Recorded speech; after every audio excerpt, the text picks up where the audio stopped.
Assalamualaikum warahmatullahi wabarakatuh. Saya Yudi Pramuko, tukang donat dari Porong, YouTuber tertua di semesta. Kita membahas ini ya, KDM dan Jokowi, soal yang satu masuk nyemplung kali, yang satu nyemplung gorong-gorong. Ada nggak perubahannya itu? Orang bilang sih itu pencitraan ya, tapi itu nggak penting ya. Yang penting itu silahkan ya para penonton menyalurkan zakat mal, zakat infak dan sedekah ke pesantren Jola ini. Nanti kita salurkan ya ke masyarakat sekitar tentang apa dana infak, donasi infak, bukan donasi, infak, sedekah dan zakat nih ke masyarakat sini. Silakan dikirim ke ada nomornya, yaitu BSI 10126566781. Itu yang jauh lebih penting. Nggak terlalu penting KDM sama Jokowi. Jadi sampah itu numpuk, KDM masuk nyemplung. Apa pantas gubernur masuk itu? Itu kerjaan bukan kerjaan gubernur. Dan Jokowi juga nyemplung gorong-gorong yang itu adanya di depan ini ya, di HI, di depan hotel ini, Hotel Mandarin ya. Saya pernah ke Hotel Mandarin waktu dulu beberapa tahun yang lalu, buka puasa di situ, enak, gratis. Jadi saya tahu lokasi di situ ya. Dan kata newsroom yang narasi itu ya, itu 12 tahun sejak Jokowi nyemplung di gorong-gorong itu nggak ada perubahan. Karena apa? Dia hanya pencitraan waktu nyemplung ke gorong-gorong itu, masuk gorong-gorong, nggak diikuti tindakan pelebaran dari gorong-gorong yang sudah dibuat tahun 70, yang ukurannya 60 kali 60, kata kepala dinas yang DKI itu harusnya 1 meter kali 1 meter lubangnya.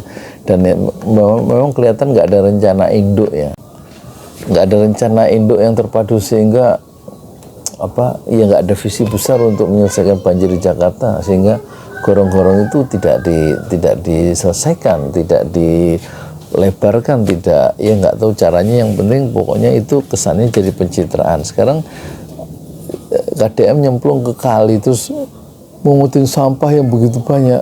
Kita cek nanti jangan-jangan 5 tahun lagi setelah KDM itu selesai menjabat gitu, tetap aja itu sampah di situ, karena dia nggak menjelaskan, menjelenterkan, memaparkan visi besarnya untuk menghilangkan sungai apa namanya itu, sampah itu yang masuk sungai segitu banyaknya. Coba waktu dia masuk gorong-gorong, atau Jokowi masuk gorong-gorong, atau KDM nyemplung ke sungai itu, nggak ada kamera, kira-kira kita nggak ragu ya ke niat baik KDM atau Jokowi, tapi kita ragu apakah masalahnya selesai ya. Tampaknya nggak selesai karena dia hanya spontan. Oh, hujan ya, hujan. Assalamualaikum warahmatullahi wabarakatuh. Jalan Allah. Ini Masjid Enam Syuhada lagi dikunjungi sama Ketua Hilmi. Modal awalnya berapa Pak Yudi Pramuko? 750.000. 750.000 rupiah aja. Jadi ini 500 jutaan nih barang. Sekarang udah habis 310. Masya Allah, tuh udah pakai keramik, laponnya tinggal. Granit tuh kayak marmer. Tuh, Masya Allah nih, sampai juga kita ke sini. Masjid Enam Syuhada, ngapa namanya Masjid Enam Syuhada ya, Pak Yudi? Kita mau mendokumentasikan perjuangan dakwahan nama anak muda pengawal Habib Rizik Syihab itu. Masya Allah. Yang dibunuh sama orang jahat di kilometer 50. Kilometer 50 ya. Itu kan simbol memperjuangkan dakwah itu, kita harus memberikan segalanya untuk Islam kan ya. Masya Allah. Dan nama anak muda itulah yang sudah memberikan segalanya untuk Islam. Masya Allah. Nanti nama pemuda itu ada juga di sini, mungkin diterangkan. Mungkin namanya 6 Syuhada. 6 Syuhada ya. 6 Syuhada dipasang di sini. 6 Syuhada. Bip Ali, apa yang dikomentarin dari ini semua, Bip Ali? Masya Allah, luar biasa. Dari uang 700.000, kalau pengen ternyata bisa. Bisa. Allah kirim. Tuh, bisa. Ya, dengan masuk satu gang kecil, tapi Bapak ini luar biasa. Kecil tuh. Masya Allah. Satu call aja. Masya Allah. Perjuangan Pak Yudi Pramuko, YouTuber sejagat paling tua. Tertua tertua di semesta. Tertua di semesta. Masya Allah.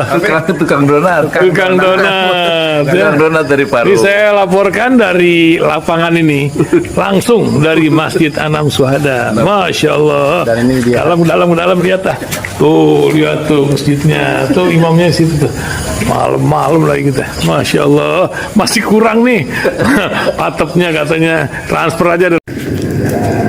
Masjid Anam Syuhada sebentar lagi selesai. Dinding lubang angin sebagian sudah terpasang, lantai 2 dan kemudian plafon termasuk lantai bukan keramik, granit 150 dus bersama tiang-tiang yang ada 16 setinggi 4,5 meter. Kemudian finishing terakhir adalah tangga menjebol atap ya, lantai pertama untuk masuk ke lantai 2. Inilah Masjid Anam Syuhada. 2,5 tahun lalu dimulai pada 2 Agustus hari Senin 2021. Tinggal sedikit lagi insya Allah, dan lantainya dari keramik, bukan keramik, granit sudah diresmikan lantai pertama. Nanti lantai kedua lewat sini tangganya jebol untuk masuk ke lantai 2. Inilah Masjid Anam Syuhada yang sangat megah karena dari bahan-bahan pilihan, kualitas nomor 1.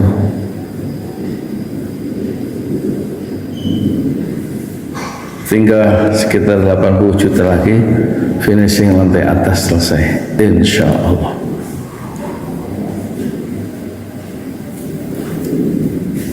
Ya, inilah Masjid Anam Syuhada yang sangat bersejarah ya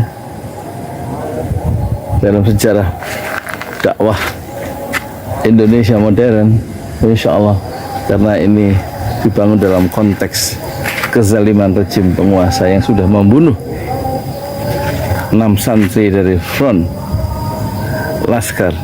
pembela Islam, dan kita abadikan pengorbanan dan perjuangan dakwah mereka, sehingga kita sebut namanya Masjid Anam Syuhada. Mereka mengawal perjalanan dakwah gurunya Habib Rizik Syihab, dan mereka dicegat oleh orang-orang jahat di kilometer 50. Saya Yudi Pramuko, tukang donat dari Parung Juber, tertua di semesta Fasbir Sabrun Jamila. Bersabarlah dengan kesabaran yang indah. Assalamualaikum warahmatullahi wabarakatuh.